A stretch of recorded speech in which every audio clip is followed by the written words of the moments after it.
जय श्री राम। 16वें अध्याय का तीसरा श्लोक, जिसमें हम दैवी संपदा से युक्त सात्विक पुरुषों के लक्षणों के बारे में पढ़ रहे हैं। तेजः क्षमा धृति शौचमद्रोह नातिमानितः भवन्ति संपदं दैवीमभिजातस्य भारत। तेजः क्षमा धृति शौचमद्रोह नातिमानिता भवन्ति संपदं दैवीमभिजातस्य भारत।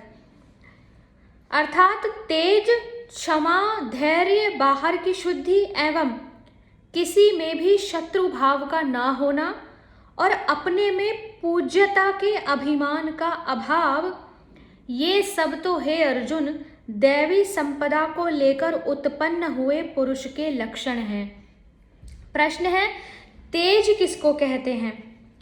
उत्तर है कि श्रेष्ठ पुरुषों की उस शक्ति विशेष का नाम तेज है, जिसके कारण उनके सामने विषय आसक्त और नीच प्रकृति वाले मनुष्य भी प्रायः अन्यायाचरण से रुककर उनके कथन अनुसार श्रेष्ठ कर्मों में प्रवृत्त हो जाते हैं। प्रश्न है, क्षमा किस भाव का नाम है?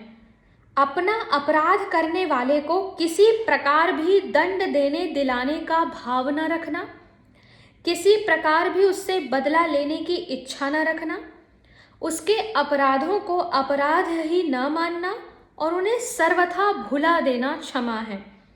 अक्रोध में तो केवल क्रोध का अभाव मात्र ही बतलाया गया है, परंतु क्षमा में अपराध का न्यायोचित दंड देने की इच्छा का भी त्याग है। यही अक्रोध और क्षमा का परस्पर भेद है। प्रश्न है, धृति किसको कहते हैं? उत्तर है कि भारी से भारी आपत्ति, भय या दुख उपस्थित होने पर भी विचलित न होना, काम, क्रोध, भय या लोभ से किसी प्रकार भी अपने धर्म और कर्तव्य से विमुख न होना धृति है। इसी को धैर्य कहते हैं। प्रश्न है, शौच किसको कहते हैं?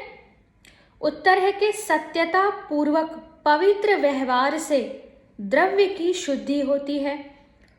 द्रव्य अर्थात जो अर्थ, उस द्रव्य से प्राप्त किए हुए अन्न से आहार की शुद्धि होती है। जो आप ईमानदारी से सत्य आचरण के द्वारा जो धन संग्रहित करते हैं, उस धन से जो अन्न आप लेकर आते हैं और भोजन बनाते हैं, तो आपके आहार की शुद्धि होती है। यथा योग्य बर्ताव से आचरणों की शुद्धि होती है। जल, मृत्तिका आदि द्वारा प्रक्षालन आदि से क्रिया से शरीर की शुद्धि होती है। इन सब को बाह्य शौच अर्थात बाहर की शुद्धि कहते हैं। इसी को यहाँ शौच के नाम से कहा गया।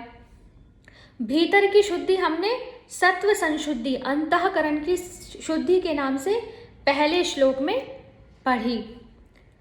प्रश्न है, अद्रोह का क्या भाव है? उत्तर है कि अपने साथ शत्रुता का व्यवहार करने वाले प्राणियों के प्रति भी जरा भी द्वेष या शत्रुता का भाव न होना अद्रोह कहलाता है। प्रश्न है, न अतिमानिता का क्या भाव है? अतिमानिता अपने को श्रेष्ठ, बड़ा, पूज्य समझना, मान, बड़ाई, प्रतिष्ठा, पूजा आदि की विशेष इच्छा करना, बिना इच्छा भी इन सब के प्राप्त होने पर विशेष प्रसन्न होना, ये अतिमानिता के लक्षण हैं और इन सब का सर्वथा अभाव ही न अतिमानिता है। प्रश्न है, दैवी संपद किसको कहते हैं? उत्तर है कि देव भगवान का नाम है, इसलिए उनसे संबंध रखने वाले, उनकी प्राप्ति के साधन रूप सद्गुण, ऐसे सद्गुण जो उनसे संबंध रखते हैं और उनकी प्राप्ति में साधन का कार्य करते हैं, और सदाचारों के समुदाय को दैवी संपद कहते हैं। दैवी प्रकृति भी इसी का ही नाम है।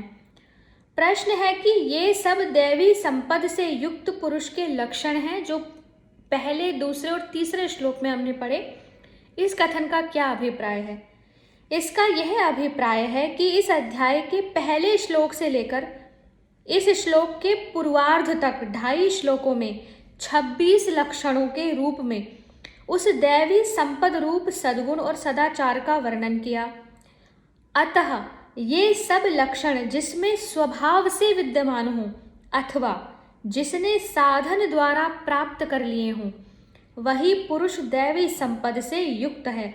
यहाँ दो बातें हैं। एक तो है कि ये लक्षण स्वभाव से जन्म से ही उपलब्ध हैं, लेकिन अगर नहीं है तो इन्हें साधन द्वारा भी प्राप्त किया जा सकता है। जो साधन द्वारा प्राप्त करे या जिसमें स्वभावगत विद्यमान हो, वही पुरुष दैवी संपद से युक्त है। तो इस प्रकार धारण करने के योग्य दैवी संपद से युक्त पुरुष के लक्षणों का वर्णन करके अब त्याग करने योग्य आसुरी संपद से युक्त पुरुष के लक्षण संक्षेप में कहे जाते हैं। श्लोक संख्या 4। दंभो दर्पो अभिमानश्च क्रोध पारुष्यमेव च अज्ञानं चाभिजातस्य पार्थ संपदमासुरीम्। दंभो दर्पो अभिमानश्च क्रोध पारुष्यमेव च अज्ञानं चाभिजातस्य पार्थ संपदमासुरीम्। हे पार्थ, दंभ, घमंड, अभिमान, क्रोध, कठोरता, अज्ञान, ये सब आसुरी संपदा को लेकर उत्पन्न हुए पुरुष के लक्षण हैं। प्रश्न है कि दंभ किसको कहते हैं? इसका उत्तर है कि मान, बड़ाई, पूजा, प्रतिष्ठा के लिए, धन आदि के लोभ से या किसी को ठगने के अभिप्राय से अपने को धर्मात्मा, भगवत भक्त, ज्ञानी, महात्मा प्रसिद्ध करना या दिखाऊ धर्मपालन, दानीपन, भक्ति, व्रत, उपवास आदि का, योग साधन का और जिस किसी भी रूप में रहने से अपना काम सधता हो, उसी का ढोंग रचना दंभ है। प्रश्न है कि दर्प किसको कहते हैं?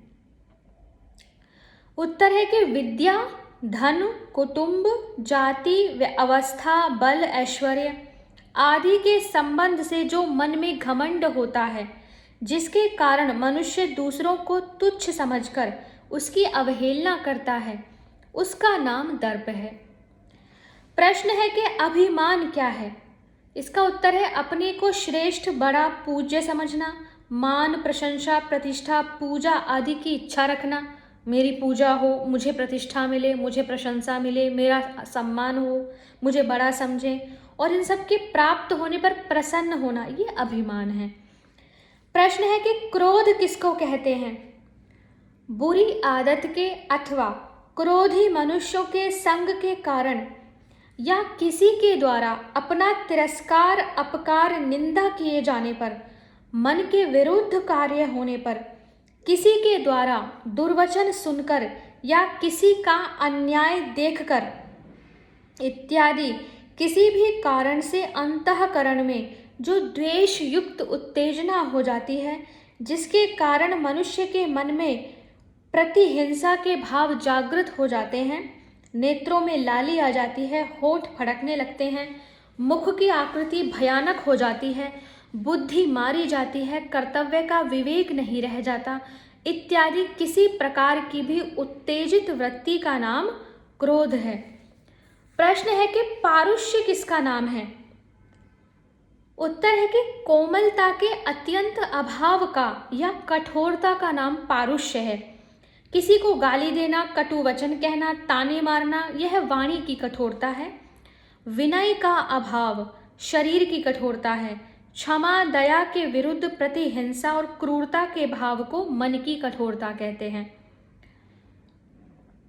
प्रश्न है अज्ञान पद यहाँ किसका वाचक है?